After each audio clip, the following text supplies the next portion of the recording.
some dare call it conspiracy.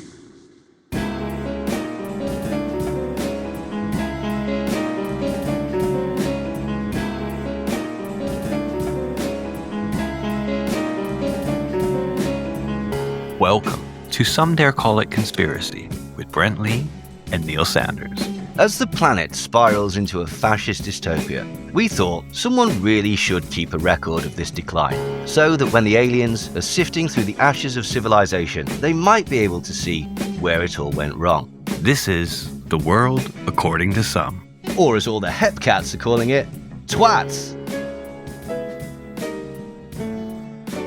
So, you know, the world's got to shit, isn't it? My goodness, hasn't it? Yeah.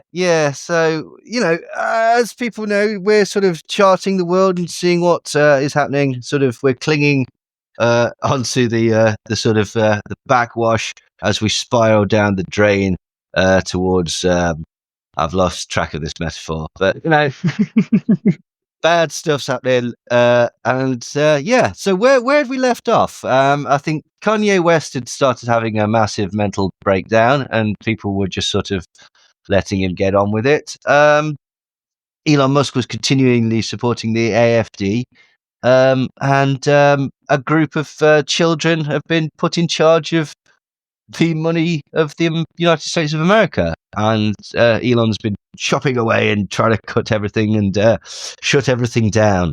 Like a sort of crazy. That's exactly where we were. Yeah. Like a crazy person, like witnessing a sort of nuclear, like the people at Chernobyl, but sort of backwards in a way.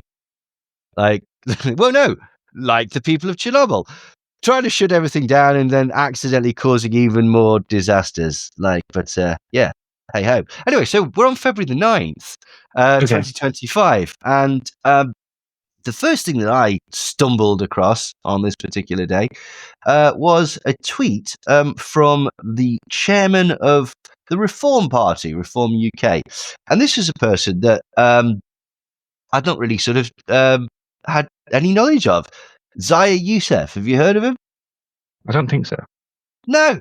He's the chairman of Reform, which essentially means that he's bankrolling it by the sounds of it.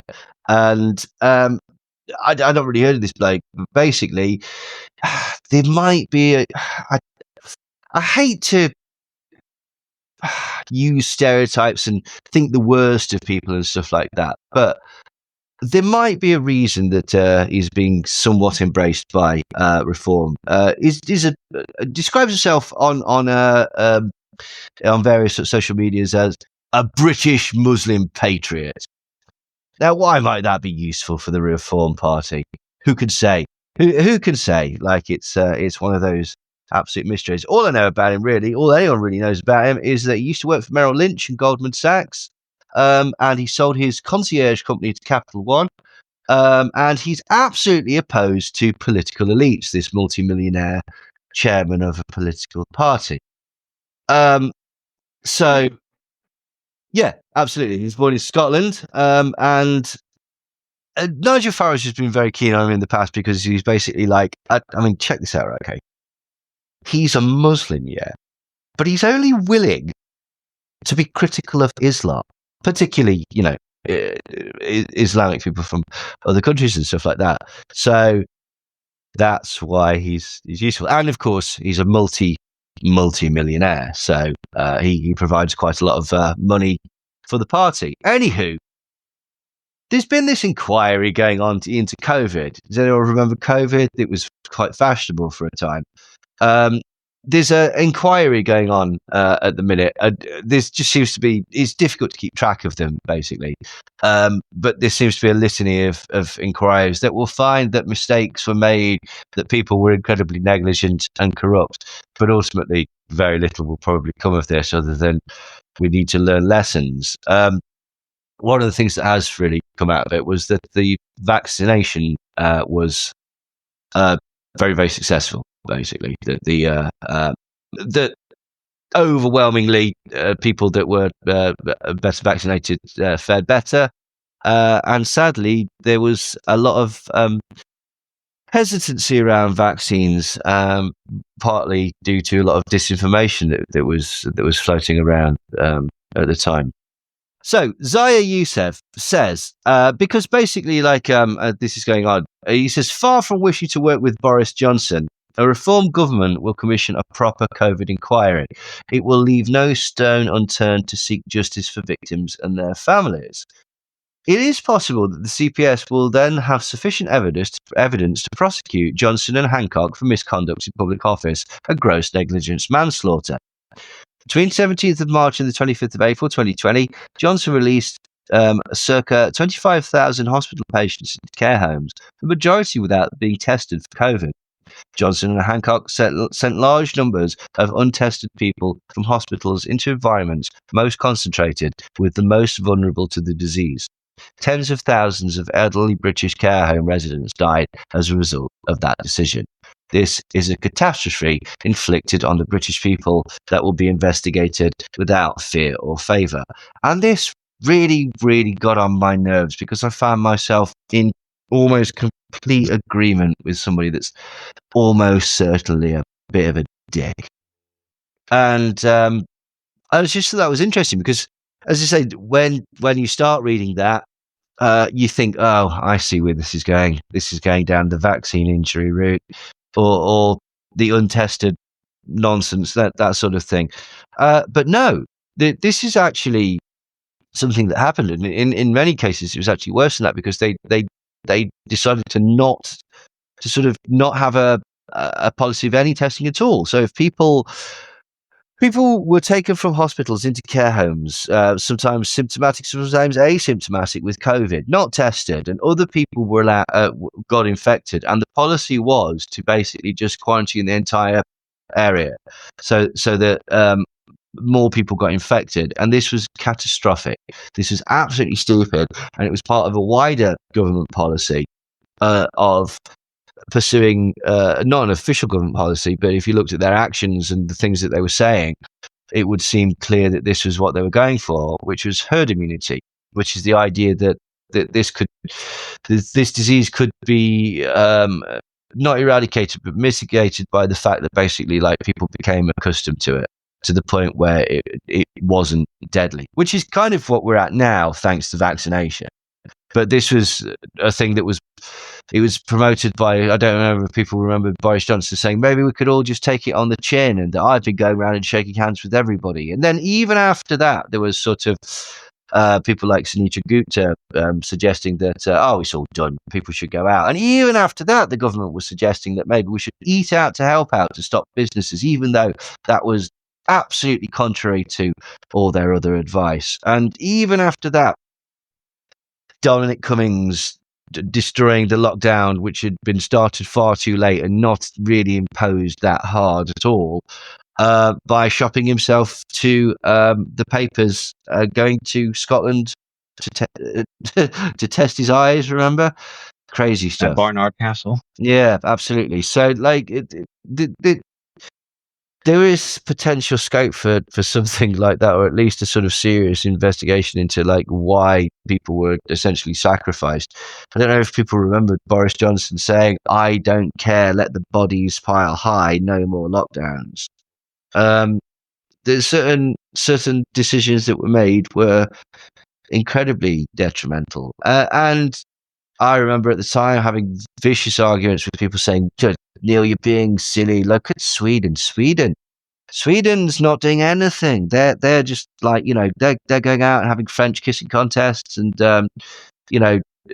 spitting in buckets and showering in that and stuff like this because they're just completely laissez-faire about it, which was not true. It was completely not true. What happened in Sweden was that venues were shut down, pubs were shut down, places that actually opened against the order were fined. School children under a certain age were told not to, or over a certain age, I forget, were told not to go, and there was a lot more remote working. The difference was that Sweden was a voluntary system and also basically the demographic is different, and the sort of the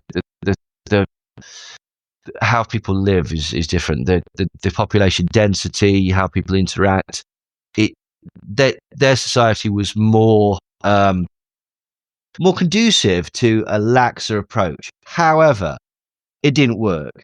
And the architect of this initially lax approach, which still had degrees of a lockdown and social distancing and stuff like that, then said that he was wrong and said that his approach had caused, well, this sounded technical. He apologized and said, yeah, more deaths had happened than had actually been necessary. And that was due to the fact that he had not locked down hard enough. And that's always conveniently left off, isn't it? Yeah. You know, that wasn't necessarily the view that was taken by everybody, particularly people in the conspiracy world. One person that didn't believe that or buy that as an explanation was former glamour model and sometimes associated with the Ickes and Mark Steyn, Leilani Dowding. And she quote tweeted out Zaya's tweet, but she put, "They didn't die of COVID. They died of the poor care, not being given oxygen, being given midazolam and morphine, being placed on ventilators, and being neglected and left without human and family contact." And it's like, this is absolutely fucking stupid. This is one of those stupid things where basically what had happened was we had covered this on the previous episode. Well, absolutely, but specifically to the ventilators, what the people in the conspiracy world had noticed was a lot of people that went on ventilators died, and it's like, you don't fucking say. You know, if you need to go on a ventilator, you're in a really, really bad way. Like that is the epitome of correlation equals causation. One that the conspiracy crowd never go for. You know who I think it is that kills all the children or kidnaps all the children in the UK mainly, but also in America? Do you know who I think it is? It's before you said kidnap, I was, and you said kill, I was going to say Lucy Letby, but hey, no. Who do you think it is? Like this guy's not been caught yet, but it's fucking obvious when you think about it. It's the guy taking the school photos. Because that's the only connective thing. Every time somebody goes missing, you see a picture of them in their school uniform taken by that same photographer, and yet no one is joining those dots. No one is joining those dots. And I think that we need to. Now, interestingly, right? Okay, in Sweden, which is still erroneously held up as this bastion of freedom during COVID, despite the fact that they did have a partial lockdown. They did actually follow protocols and such like that, and latterly made it a lot stricter and said that they were mistaken not to do it in the first place. You know, one of the things that they were accused of, which is not touched on by the conspiracy crowd, a rather aggressive regime of end-of-life care. What they were doing, seriously, no, this is the thing. Like, it's all very well and good, all this bullshit from Leilani Dowding and fucking Jackie, what's her face, like lying about people being murdered in the UK. When actually in Sweden, which ironically was held up as a bastion of the way to do things, had a rather aggressive regime of basically saying, well, if you're of a certain age and you've got this seemingly aggressive pneumonia, they wouldn't even bother to put them on ventilators. They'd just give them morphine overdoses. Like, so, but that's not looked at by the conspiracy crowd because it doesn't fit with the narrative. You know, and that's possibly to do with different attitudes towards death or end of life care in different countries. And, you know, it is what it is, but it just shows the inconsistency within the conspiracy crowd. Someone who recently has not been inconsistent, not necessarily in a good way, is Kanye West. So Kanye West, Kanye. He had an eventful February the 9th, and it started quite early on. He decided that he really had some stuff that he needed to get off of his chest, and so he starts tweeting. One of the things that he tweeted was, "Jews were better as slaves. You have to put your Jews in their place and make them into your slaves." I don't really understand where that sits with his with his concept of slavery being a choice, it seems somewhat contradictory. But hey ho, he continues. Elon, and that's Elon Musk, in case anyone. I don't know if anyone's heard of this guy. Elon Musk, he's quite influential at the minute. Elon was legally forced to buy Twitter for 44 billion, and it was taken to 9 billion because the Jewish mob forced various advertisers to pull out. Damn those advertisers pull out. Damn those advertisers pull out game was stronger than mine on tour. That's For God's sake. good stuff, Kanye. Then he seems to have a sort of a change of heart, or at least a sort of a partial change of heart, by tweeting out, "I'd like to thank the Jews for porn. I'm not being sarcastic. I love porn, a lot." So, and this is interesting because then, Ye starts tweeting porn films, like actual porn films, like hour-long porn films. There was about, I think there were about 4 or 5 different scenes put up, and lots of like and lots of films and stuff like that, and lots of sort of right-wing commentators started going, "Hang on, I'm not really comfortable with this," which struck me as odd because there is quite a lot of porn on Twitter at the minute anyway. You can't avoid it. It's just all over the fucking place. Like, there's always some, like, there's a fucking stupid thing. This girl in a Spider-Man costume got leaked or something. God knows what that means. It might be some horrific youth slang. But anyway, so it made me wonder what it was that was specifically sort of irking them about this. And I forget who exactly it was. It might have been Charlie Kirk. It might have been Stephen Crowder. I forgot to clip this particular one. But they tweeted out, "I don't need to see a BBC when I'm scrolling." And I thought, that's what it is, isn't it? It's the race of the man in the video. There was a guy called Joey Manarino. I've no idea. Oh, yeah. Do you know who he is? Yeah, I know this guy. Some sort of commentator or something. He's got blue tick. His handle is Joey Manarino US. So yeah. Anyway, he's like, "Kanye West might be the first person I will ever support being banned from X. Not because I don't believe in free speech, but because he's posting literal porn on the timeline. I'm having dinner in a sushi restaurant and opened my X whilst a friend was ordering, and the waitress just saw a woman sucking a BBC right on my phone. This is not okay, yay." So, Okay. again, you see the specific thing that he was not. Why did he click on the video? Oh, maybe he didn't actually click on the video. He could have just been scrolling. Why are you scrolling whilst the waitress is there? That's fucking rude. Anyway, never mind. So, You Elon can't filter graphic content. can Like you? what? Yeah, I'm sure. Why wouldn't these conservative men? Because then they won't be able to click watch that porn on Twitter. Yeah. This is it, exactly.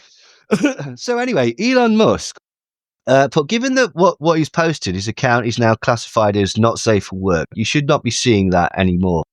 And Joey Manarino said, "Thank you, Elon. Better than banning him in the end. I see you unfollowed him. You should replace that with following me." Anyway, did you notice what he got suspended for? Well, did he get suspended, or did you just say it got marked as He not got safe for classified. work? So basically, he's shadow banned, essentially, like to a degree. Right? Okay. It was for posting porn. Yeah. Which Yeah. technically is against the terms of service, so probably should just be removed anyway. So there's something interesting going on. Why has he not removed it anyway? But do you know what he didn't get shadow banned for? Nazi shit. Like this is off the back. Yeah. That was the straw that broke the camel's back, right? Okay. he's been ranting for days and days and days. Like on the last episode, we were talking about he was having that clear breakdown and talking about he likes Hitler and he's a Nazi. Then he started going on about how Jews and blah, blah, blah, blah, blah, blah. And then he crossed the line by posting a naked black man's penis and making conservatives realize that those things exist. And that's quite telling in a way, I think. But yeah, that was. But that wasn't. Kanye wasn't done, because he's a prolific person.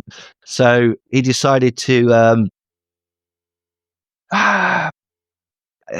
The line between madness and genius is sometimes so very very fine, isn't it? I am dreading this. This isn't one of those occasions. This is just a fucking stupid thing. Did you see his Super Bowl advertisement? I heard about it, absolutely. Right, okay. Well, he did this thing, and basically, it was really lo-fi. He shot it with an iPhone. He sat in a dentist's chair, and this was on during the Super Bowl, which is like absolute prime time. And he says, "So what's up, guys? I spent all the money for the commercial on these new teeth. So once again, I had to shoot it on the iPhone." Then he stammered, "So go to Yeezy.com." And so the dentist chair, as some people have speculated that this is a reference to a claim that came from Milo Yiannopoulos, which said that there's a particular celebrity dentist who got Kanye West hooked on nitrous. And this is always difficult to know whether anything that comes out of Milo Yiannopoulos' mouth is true. But what he said was, and this was shortly after working with Ye and possibly being dropped by Ye, which also sort of like feeds into the idea that, a professional bitch, essentially, Milo Yiannopoulos, might not be telling the truth about this. But he said that basically one of the reasons that Ye had gone insane was that he was hooked on nitrous oxide, and this dentist was supplying him with it. And he did actually show some supposed texts of Ye trying to buy nitrous from this particular dentist. So that might be a reference to it. But anyway, that's really more of a side issue. It might also be a reference to the Marathon Man. Have you ever seen the Marathon Man? It's about this escaped doctor, shall we say, a particular type of doctor. A Nazi doctor, a doctor that had done experiments on people at the camps, and there's a scene with dentistry.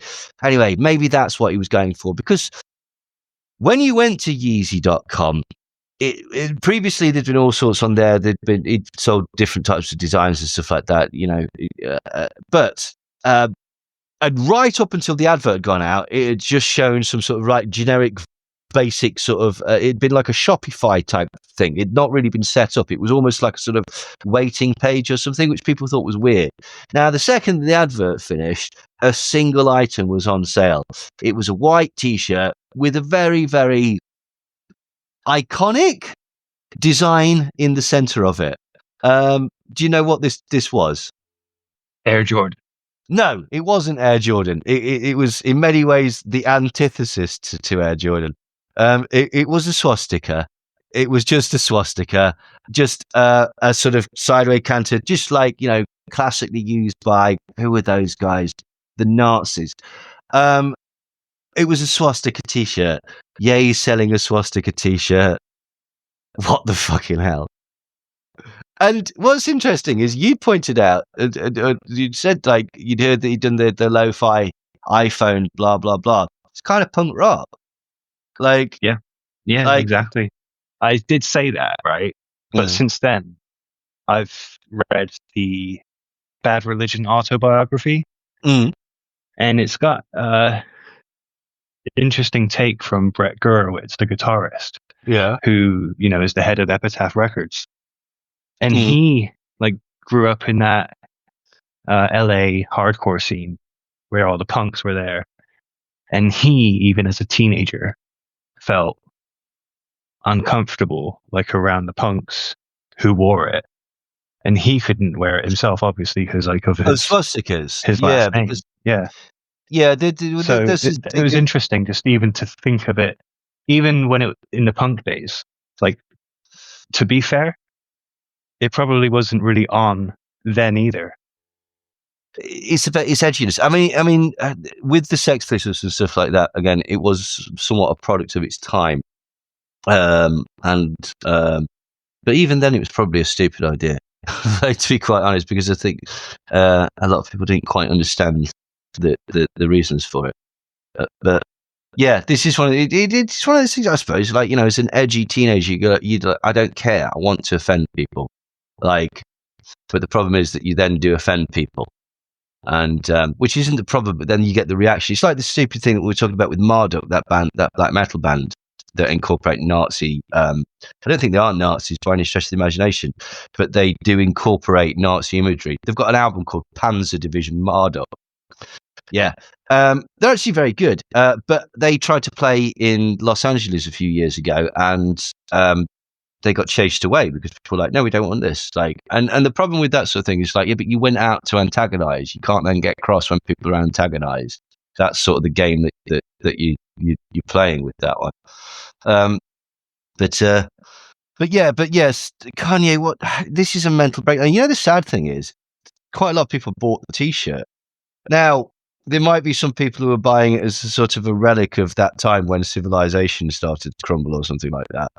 But I think most of the people that bought it probably just bought it because Kanye sold it, and that's just tragic, really.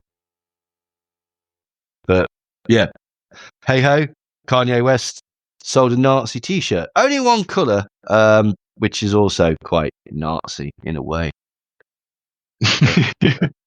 But, hey ho, a white T-shirt. Yeah, absolutely. But anyway. So this sort of, who was shit though at the Super Bowl, who really sort of let the side down? No, because all I've heard about Super Bowl really was Kendrick, yeah, Serena. Yeah, Serena did a crit walk, and Kendrick did Not Like Us, which accuses Drake of being a paedophile. Good stuff. But who I felt really let the side down? Satan. Okay. But was there no ritual? I mean, there was. I searched around. I went on Vigilant Citizen and blah blah blah, and my God, it was thin shit this year. I mean, it's always usually thin shit, but the best that they got was that Jay-Z was there in the audience. And I think he might have. I think they showed a picture of him doing his diamond symbol, but I don't know if that was a current picture or whatnot. And the fact that Beyonce and Taylor Swift were there at the same stadium is part of their ongoing ritual, apparently, which is summer. And that was about it, really. That was man. it. We could easily come up with a bunch of stuff that could be more relevant. I mean, at the end, you just pointed out Kendrick Lamar sang a song about an elite pedophile. Yeah. Like, I mean, I think he did mention that could be a reference to it, like so many things. Yeah, like a way of normalizing it or something like that. But and everyone was crippin', so they were wearing blue, so that was like the blue degrees of Freemasonry, and the red degrees of they could have done that. Like, it was weak though. That was the thing. I was reading it, and it was like, oh, your heart's not in it this year, like, But again, poor showing from Satan. Like, clearly busy elsewhere. Doing other stuff. Yeah, burning the world. Yeah, absolutely. Like, we'll find one of those fucking kids from Doge is Damien at some point. Like, but somebody that really likes Doge is right-wing sort of circle jerker, Mario Norfall, which that's one of those whales with a unicorn spike, isn't it? Horn, that's the word I'm looking for. Unicorn spike. No, that's a narwhal. Anyway, he quoted out Joe Lonsdale, Doge and the new admin will drive 10 times efficiency gains. which doesn't really make sense, but you get what he's coming at. Like, you get where he's going with that. But someone that was not happy with that was David Icke. Oh, David, he's having a right time of it at the moment. Like, he's like, for once in the world, he's found himself on the right side of an argument, and it's disconcerting. And he's experiencing what most people experience on the internet when you're actually sort of in the ballpark of being correct. People are shunning him. So he points out Joe Lonsdale, Palantir co-founder with Peter Thiel, and a Musk friend and political confidant, telling you why Trump and the government contract parasite Musk are gutting departments and regulation. Who benefits? They do. Their AI control and surveillance agenda. Anduril, by the way, is another Thiel-connected AI surveillance defense company. Lonsdale has been an investor. Mario Norfall here, kissing elite backside, as always. And it's like, dear Christ, David's nailed it. Like, he's absolutely right. Like, in some aspects, in as much as that basically this is why Doji's there. It's to get rid of regulation and oversight for Musk and his AI tech bro buddies, basically. And there'll be a degree of sort of other people. Hedge funds are making a lot of money from this. People who have been in business with Trump are going to be making a lot of money of this. But, like, yeah, bloody hell, David Icke, like, knocking it out of the park, which is, yeah, knowing what he's talking about for once. But someone who doesn't know what they're fucking talking about is Elon Musk. And there's ongoing concern that Elon is sort of cutting stuff that he has absolutely no knowledge about, and he might actually be dangerous. So somebody tweeted out, and this is perhaps not the best way to be passing around messages like this. Someone called Molly Jung Fast tweeted out, I don't think that the richest guy in the world should be cutting funding for cancer research. And Elon Musk tweeted back, because that's him, I'm not. What the fuck are you talking about? And so Molly Jung tweets out a story. I just laugh because of the ridiculousness of it. Isn't it? This is the thing. It's not really the best way to conduct sort of like... No. I mean, essentially, that's a customer service sort of like complaint, isn't it? And like, you know, if you phoned up and it's like, hello, yeah, I'm terribly sorry, but I think you may have overcharged me on my month's phone bill. And the person said, no, I haven't. What the fuck are you talking about? And you'd probably be escalated to a manager at the very least. But Elon Musk is the manager, bitch. So what are you going to do? Like,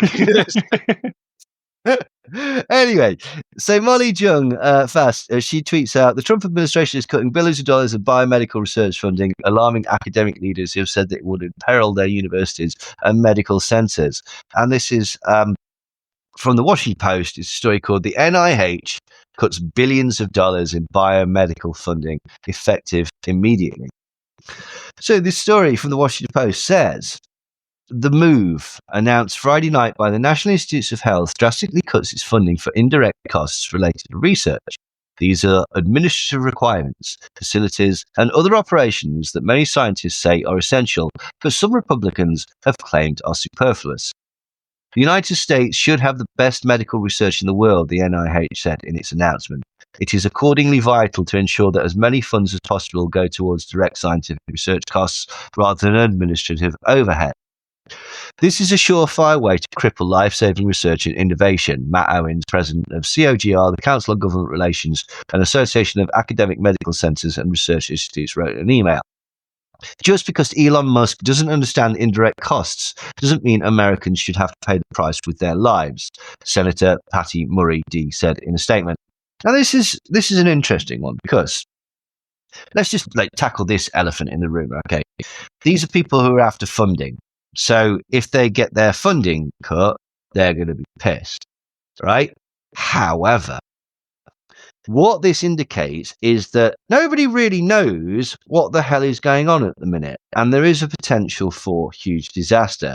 And also that just because Elon proclaims or believes himself to be an expert in some fields doesn't necessarily mean that he has an understanding of the multitude of variables that go into running different types of businesses and such like that. Now, for example, it could be something as silly and as glib as like, oh, we'll cut this because, like, have you seen how much money is spent on notepads a year or something like that? But it's basically like, well, yeah, but we have to write down notes. So if we don't have anywhere to write down notes, we're going to have to bring in our own notepads, or the system will be less efficient. There's all sorts of things that by working at a company for years and years and years, would you realize, like little tricks and stuff like that, like that you could only know by knowing the routines, knowing the business inside out. But this is something that is problematic about this concept of Doge, this like just taking broad hacking strikes at things that they believe to be inefficiencies. Because on paper, all sorts of things can look to be inefficient. They're actually vital. That are the glue. For example, like, do you know how much fucking printer ink costs? Like, it's outrageous. Yeah. Like, I think at one point there was only liquid gold and bull semen or something like that was more expensive than a thing. And when I say liquid gold, I don't mean poppers. I mean the precious metal. But yeah.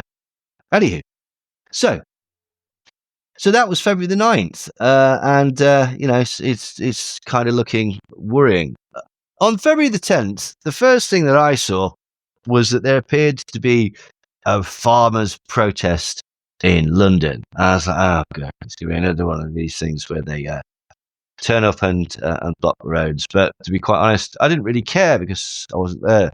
One of the things was called the Battle for Britain, and this was put together by #Together, which we'll talk about shortly, and under the banner Farmers to Action. And people there were Nigel Farage, Justin Rogers, Alan Miller, June Mummery, Liam Halligan, Fred Roberts, Adam Brooks, Phil Barnes, Tess Whedon, Matt Hellier, David Owen, Rihanna Diebel, Darren Selkis, and Mark Harvey. And I don't know who any of those people are. I do know two people. Except for Nigel Farage. Oh, Adam Brooks is Adam Brooks. He's that guy on GB News, isn't he? The pub landlord or whatever. Yeah, total little idiot. So you could already We've had a few beefs. No, well, he is a twat. An ill-informed friend twat. of the show, indeed. So this was basically like, this was starting from 7:30 in the morning, like, which is a crazy, crazy time. And also there was no farms, no food, right? Which is sometimes represented by James Melville. Can you remember James Melville? Oh, yeah. Oh, James Melville. Friend of the show. Oh, yeah, he's back. I don't know. I'm still waiting for his podcast to start back up with that delightful young woman. But hey ho, maybe it's in Dubai now. Well, this is it. Like, I mean, they could do it over the thing, but like, maybe its rarity is what gives it its preciousness. So, don't mess with that. So anyway, he tweets out for no farmers, no food, and they reposted it. Sorry, he tweets out, farmers are protesting in London today against the Labour government's inheritance tax on family farms. Stand with the farmers. Our food security depends on them. And then tweeted out, I stand with British farmers. Not literally. Well, he's not getting up at 5 a.m. and going and feeding the sheep, if I put it that way. But now here's the thing, right? Okay. Previously, James Melville has said, all I care about is the best interests of farmers. I will burn every fucking bridge against any manipulative fucker who seeks to manipulate this horrendous situation for farmers for their own means. I saw firsthand the horrendous difficulties that farmers face with my own family farm for decades. It's difficult to fully express how difficult it was. No money, no security, no time off. And all of this was done for the sole purpose of feeding a nation and a love of the land. I will absolutely not accept having a bunch of non-farming politico and campaign group grifters exploiting the perils of farmers for nefarious agendas that include slapping on QR codes at protests to drive folk to sign up as paid members. However, now he has a very different attitude to that, appearing at the hashtag Together declaration. And John By, who's excellent on Twitter, pointed out, so are you going to be resigning from the Together Declaration cabinet? And posted pictures of them having hashtags to allow you to join their group. And this is the thing, but this is the interesting point, is that there may well be, I mean, friend of the show, Graham Botley, has pointed out that he's got a farm, and that he suspects that this inheritance tax will hurt a lot more people than it is expected to hurt, and people who potentially are sometimes asset rich, but not actually liquid rich or whatever, don't have access to this money or whatever. This thing is going to hurt them, essentially. And they have quite thin sort of margins of profit that they live on. Whereas other people have said that basically everyone pays inheritance tax. The threshold is £1 million, which is a lot of money. If you look at it, essentially goes up to 3 million, and you pay 20% of that over 10 years or something like that. So opinion is divided. However, what is being fucked about this is that basically it's being hijacked. It's being hijacked by political parties and by grifters. And this has not gone unnoticed. But thousands of farmers are expected to join a rally in Whitehall as they protest against the Labour government's extension of the Inheritance Act to agricultural property. Industry leaders say that the plan put forward by Chancellor Rachel Reeves during her first budget is marching the UK into a food crisis. Previously, farming businesses qualified for 100% relief on inheritance tax on agricultural property and business property. But now, the tax is being imposed on farms worth more than £1 million, with an effective tax rate of 20% on assets above the threshold, rather than the normal 40% rate for inheritance tax. The government says that the actual threshold before paying inheritance tax could be as much as £3 million, once exemptions for each partner in a couple and for the farm property are taken into account. According to the Treasury, some 20% of estates claiming agricultural property relief were above the 1 million threshold in 2022, suggesting that nearly 3/4 of farms would not fall within the scope of these charges. The Treasury says around 500 estates a year are expected to pay inheritance tax under the changes. However, the National Farmers Union say farm businesses have also qualified separately for business property relief, which can cover such things as harvested grain, livestock, machinery, and diversified businesses such as camping on farmers' fields. Now the two are combined with a single £1 million allowance before inheritance tax is levied, which means that more farms are in scope. So what they're saying is that basically it's not just as simple as the running of the farm. Sometimes in order to make ends meet or in order to make a profit, they'll diversify and have, say, camping there or something like that. Maybe rent out some fields for something like clay pigeon shooting or something like this, whatever. This all is included in the profits, and basically this apparently will stump up more farms than the government has previously said. I don't know enough about this. This is really difficult, basically. A lot of people are saying, pay inheritance tax like everybody else. You know, it's very, very difficult to know. But as I say, the main thing is that why that sensible argument isn't getting discussed is because twats like Nigel Clarkson, Jeremy Clarkson and Nigel Farage are jumping on this. And as I say, this has not gone unnoticed. The protest organizer actually claimed that Nigel Farage was not invited to this protest, despite being on the posters for the Together Declaration Independent. Now, basically, this was actually started by Liz Webster. She's the founder of Save British Farming, and she's the person that actually set up the march, which was totally hijacked by No Farms, No Food and the Together Declaration, which is ironic if you think about it, because what the protest is about political sort of smothering of the little people and their voices not getting heard. And it's almost as if these people aren't really scrupulous at all. They're just sort of in it for themselves and what they can get out of it. And that actually they're doing stuff much worse. I mean, Liz Webster basically, she says that she didn't think that Farage would be welcome because his support for Donald Trump and an American trade deal completely undermined British farmers. You see, farmers fear a trade deal will allow sort of things like chlorinated chicken and FDA standards that would undercut them because it would be much cheaper. Ms. Webster said, Nigel likes to be seen as part of the farming community, but you can't have your cake and eat it. Nigel is in awe of Donald Trump. He's the first person to want an American trade deal. If you have the American trade deal that destroys British farming, that destroys British farming. So you can't have both. So, Nigel Farage, not above conspiracy himself, and he's speaking on Belmont Farm, which is in North London, in front of about 50 tractors. He insinuated that the Labour government had a sinister agenda to acquire lots of land because they're planning for another 5 million people to come into the country. And this is a thing that's going around at the minute, is that basically there's two theories. One, that BlackRock and Bill Gates are seizing up all the farming land. And then there's an extension of this that basically they're turning it into real estate.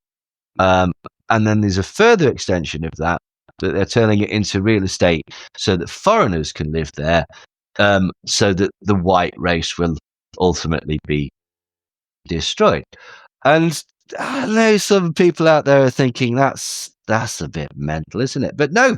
Nigel Farage is at least hinting towards a concern that might be happening. Now, you'll never guess who else has sort of made similar sort of remarks, references to that specific conspiracy theory. Jeremy Clarkson, who's also decided to put himself at the forefront of this thing and embarrassed himself on television when he was asked the very simple question, but surely, I mean, you admitted that you bought this farm so that you wouldn't have to pay inheritance tax. You were on record of saying that. So do you think that you're the best person to be a spokesman for farmers because you are the epitome of the tax loophole that is being exploited? And this is a further angle to it, is that basically, like, it's rich people that are buying up the land, not necessarily using all of it for farming. They're using it as a way of asset hoarding. And this is a further conversation, which is probably why, when you say it out loud like this, why these rich politico parties and stuff like that are trying to sort of get in, because obviously because they care about the farmers, not because they care about their landowning friends that aren't really farmers. No, it's nothing to do with that. No, it's to do with the farms.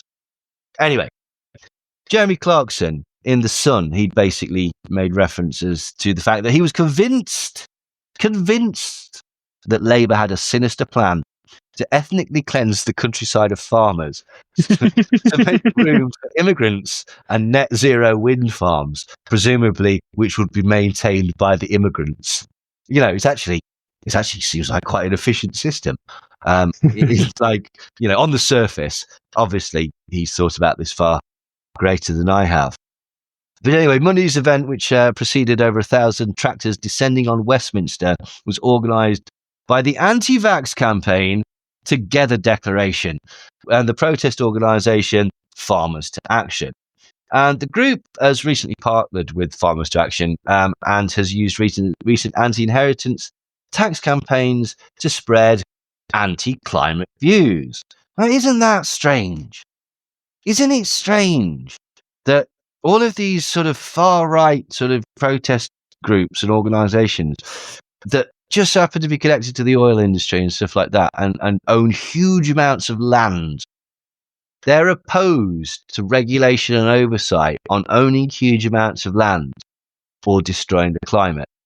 There's probably a reason. When you put it like that, It's just bullshit. Like Farmers to Action, the leader of Farmers to Action is a bloke called Justin Rogers, and he's constantly spreading conspiracy theories on his social media accounts. You know, climate change is one of the biggest scams that's ever been, and it's propagated by our governments and their puppet masters. What religion these puppet masters are is you know, who knows? It's yet to be stated. But he's also claimed that oil and gas are renewable and that carbon dioxide cannot be dangerous because it feeds plants. Like, this is fucking stupid. Like, this is really childish shit. Right, okay. No, carbon dioxide, it's plant food.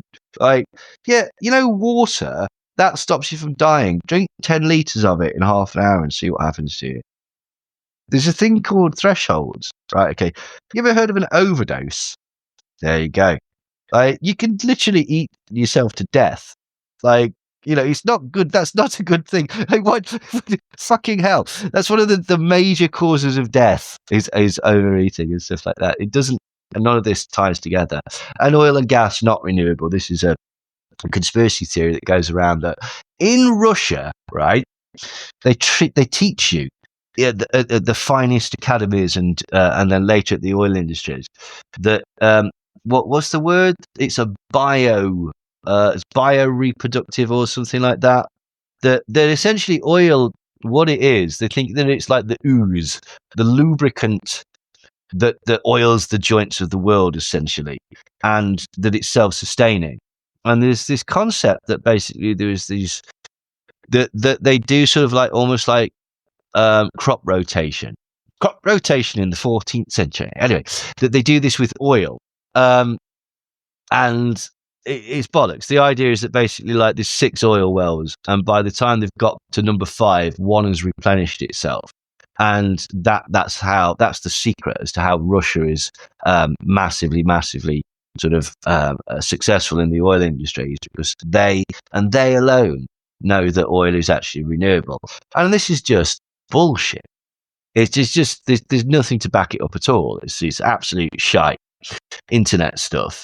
And it doesn't make any fucking sense because it's one of those like everybody would know about that. How could you have a fucking well, right, and not know that it kept replenishing itself? Why do wells run dry then? Why don't all of the wells that have been abandoned because they've been tapped up? Why do they keep going? Why don't they replenish? It's nonsense. It's just bullshit. But anyway, here's this Together declaration that is suddenly very, very interested in this farmers thing, and he's tying it in with anti-climate stuff, which is also what they tried to do in Holland as well. If you remember, there was the thing with the nitrogen deposits, and that was really down to bad messaging from the government. The government ended up basically saying that we were always going to pay for it. Like, we weren't expecting you to cop for it, and if you didn't want to cop for it, we would buy your farms off you at incredibly high prices, essentially, like, so you wouldn't lose out.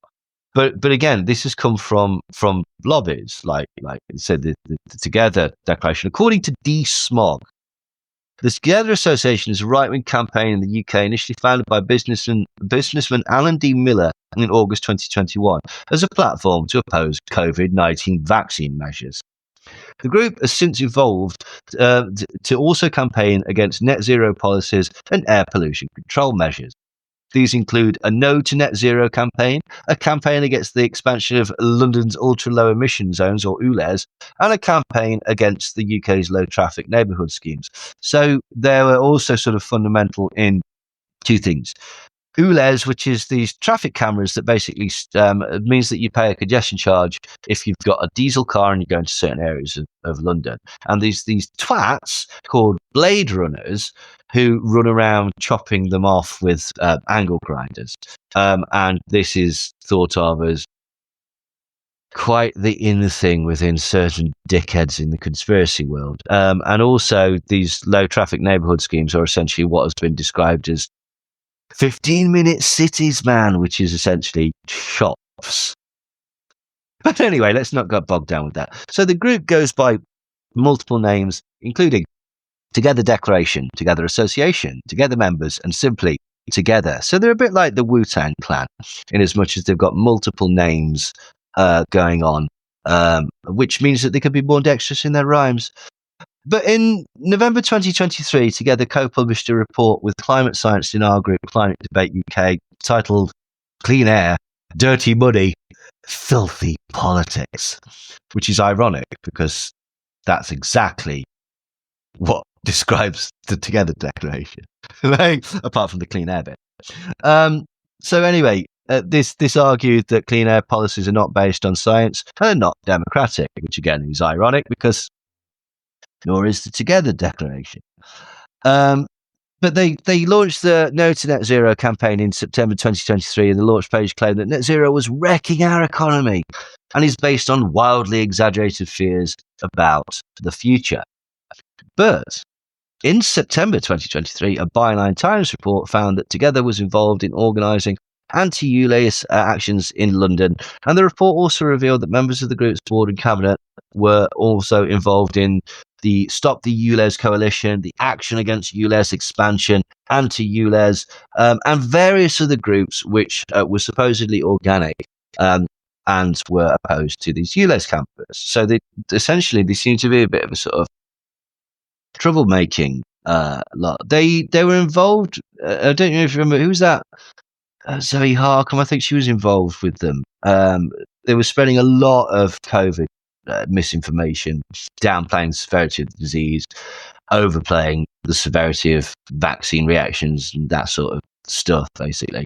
So members include Alan D. Miller, Norris Windross, Charlotte Gracious, Leslie Caton, Rob Tyson, James Melville, Ben Pyle, Lembit Opik, that knobhead that used to go out with one of the cheeky girls, and Francis Hoare, who's that dreadful lawyer.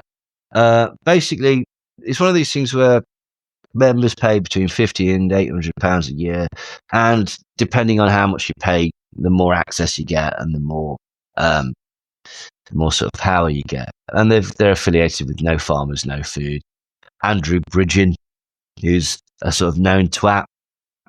Various ULEZ actions.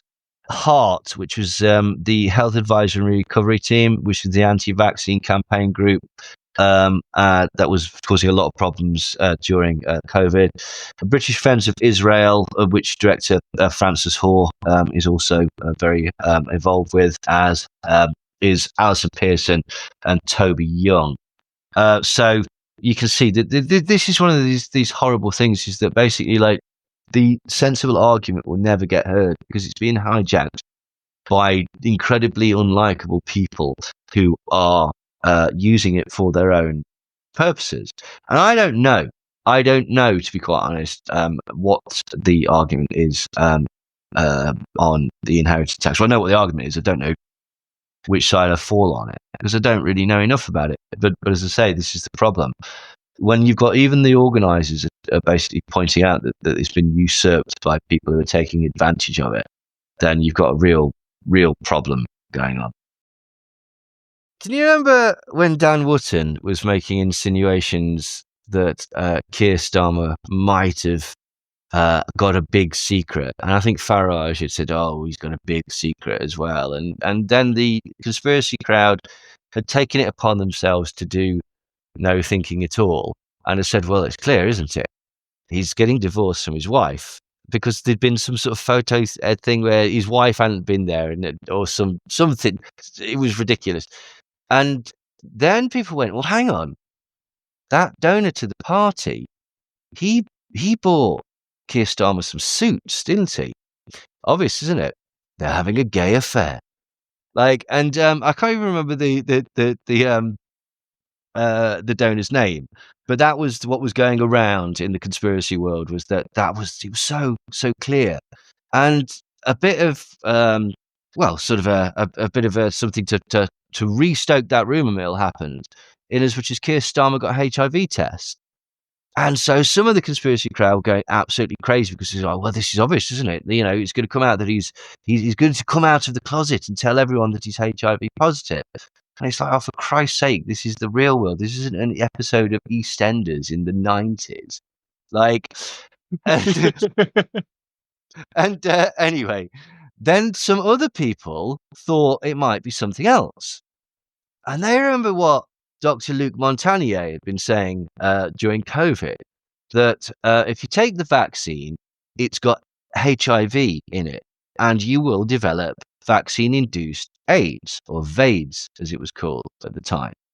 And everyone got very, very excited about that and went, oh my God, this is it. The apocalypse is happening. We bloody well told you. Ha ha ha, sit on it.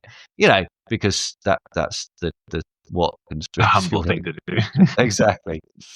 But there was a slightly more simplistic explanation for why Keir Starmer had got a HIV test and why he'd got it on the television and why he got it on that particular day. Would you like to have a guess as to why he'd done it? Was it a National AIDS Awareness Day or something? Yeah, it was National Testing Week. Yeah, so which happens every year, and so that was why he was doing it to highlight that it's a good idea to get a test. So that was it. There was nothing more to that. David Icke was furious about this whole thing, though. Obviously, he was, because and he this to David. Well, this was it. This is exactly it. He tweeted out, how about they produce the evidence first that HIV exists? They haven't yet. And Carrie Mullis, creator of the PCR test, tried for a long time to track down such proof. Never could, and rightly concluded it is a scam. Brackets, like COVID, close brackets. Yes, yes, it is. And when you take it back, it leads you to Fauci. If cult gophers like Starmer want mass HIV testing, then it's not to benefit the public.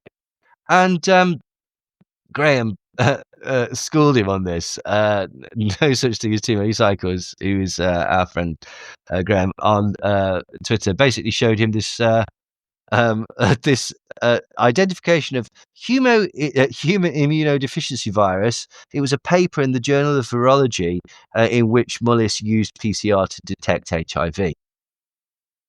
And now this is a combination of David getting a few things mixed up, right? Okay, now because Carrie Mullis didn't say that HIV didn't exist. He said that it's not the cause of AIDS, or that he believed it was not the cause of AIDS, and he believed this and agreed with a guy called Peter Duisberg, who wrote a book on the subject called House of Numbers that has been widely debunked by literally everybody that's got any sort of knowledge of the field.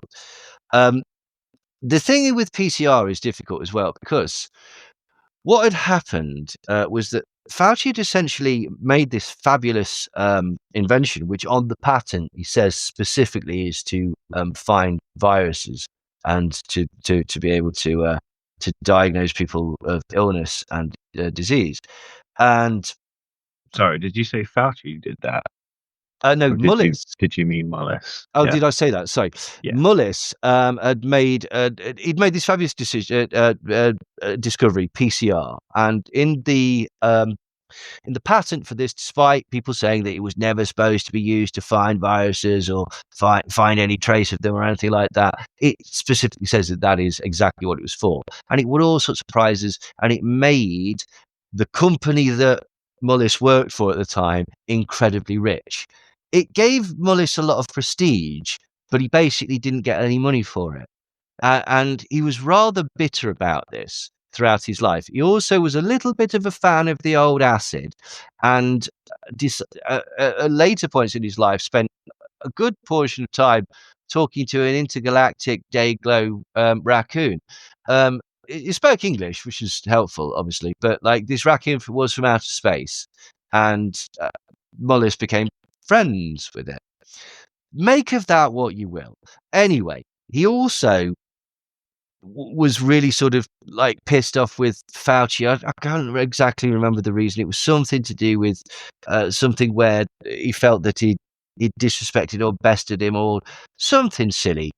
So he's got all these various reasons to want to pour scorn on his invention and also basically Fauci. And this was at a time when Fauci was prescribing AZT for AIDS, and he was basically at the forefront of the AIDS epidemic, pandemic. I don't know, the tragedy of AIDS emergence in the 80s in America. And so Mullis had a go at him, and this was it. And what he was saying in this clip that is widely spread around by a lot of people is that someone said, how come all the people that I've seen that have developed AIDS all had HIV? And he basically says, because there's dormant crap in everybody, and if you want to look hard enough, you can find anything. It doesn't mean that it's the cause. He says it doesn't mean that you're going to get sick. And the COVID crowd took this to mean, oh, he's saying that it's not an indication that this will cause illness. It's like, no, you're taking that out of context. He's saying that if you find HIV in somebody using his PCR technique, it is there, but it doesn't mean that it has caused AIDS, which is not the same thing as saying that if COVID is found, if SARS-CoV-2 is found, that it doesn't cause COVID, right? It's not. It's apples for oranges. So, but what David has also done is he's been enamored with this pillock called Dr. Kaufman, Andrew Kaufman, who is a psychiatrist and a very, very obvious sort of grifter who was charging huge amounts of money for Skype consultations. I remember during COVID, I actually emailed this guy, said how much for consultation. It was something like $1,000. I said, I think I've got COVID. People have recommended I go to the hospital, something along those lines. Really laid it on thick. And he said, well, for $1,000, I'll chat to you over the over Skype, and I'll make your exosomes go away. And he's got this really stupid twatty thing where he misidentified a Guillain-Barré virus and said, oh, that's an exosome. It looks like the COVID virus. COVID viruses are exosomes. Well, no, they're not. Exosomes, people know what the function of those are. And that was a Guillain-Barré virus. So the man's a twat, but it became very attractive to Icke at the time because he was peddling the whole COVID doesn't exist.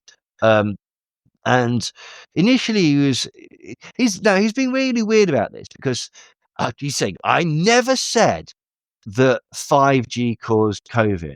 It's like, well, not exactly, but you did say that radiation poisoning causes the exact same symptoms that people are calling COVID, and that radiation can be caused by 5G. So that's mealy-mouthed at best. But that's why he took on board the whole, well, maybe no viruses exist, which was propagated by a misidentification of a virus by a psychiatrist. I mean, nice. You know, when you say it out loud, it does sound absolutely stupid, doesn't it? Really, it's monstrous as well, to be quite honest, because it's the most basic appeal to authority, and people will get hurt because of that. Now, speaking of monstrous things and people getting hurt because of it, we remember that Donald Trump had decided that the US would essentially own Gaza, and that some of his critics were a bit concerned that he might be erring towards what could be described as ethnically cleansing the Palestinians from Palestine. Well, that somewhat got a bit worse. The Guardian reported that he said that his plan to take over Gaza would not include a right of return for the more than 2 million Palestinians that he has said have no alternative but to leave because of the destruction left by Israel's military campaign.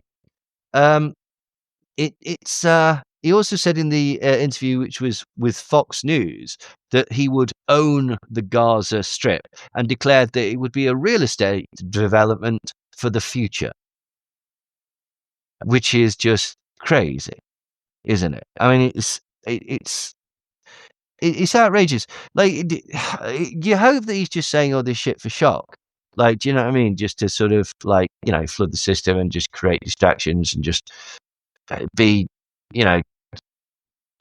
huge amounts of sort of it's ninja tactics, isn't it?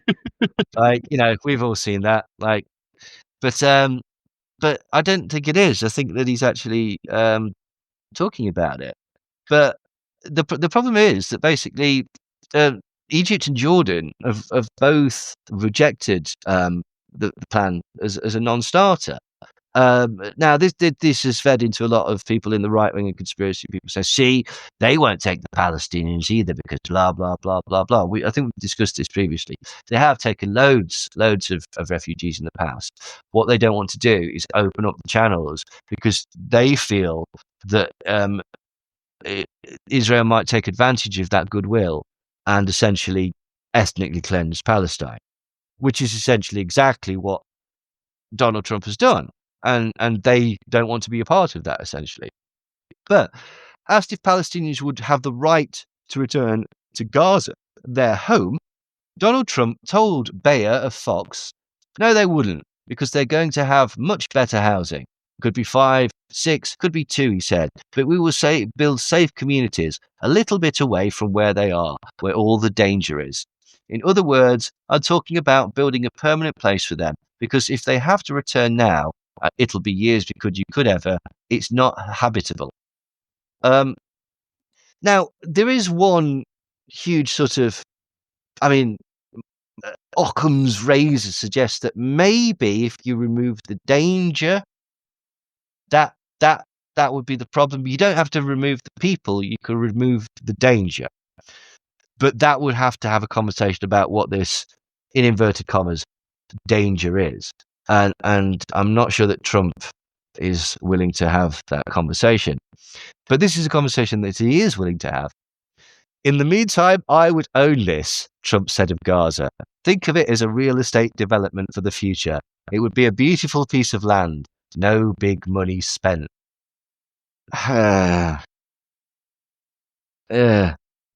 It's not great. And no, this isn't. It's ridiculous, isn't it? Like, so the UN has got this independent international commission, right, of inquiry on the occupied Palestine territory, and a member of this basically told Politico that Trump's plan for the forcible displacement of an occupied group is an international crime and amounts to ethnic cleansing.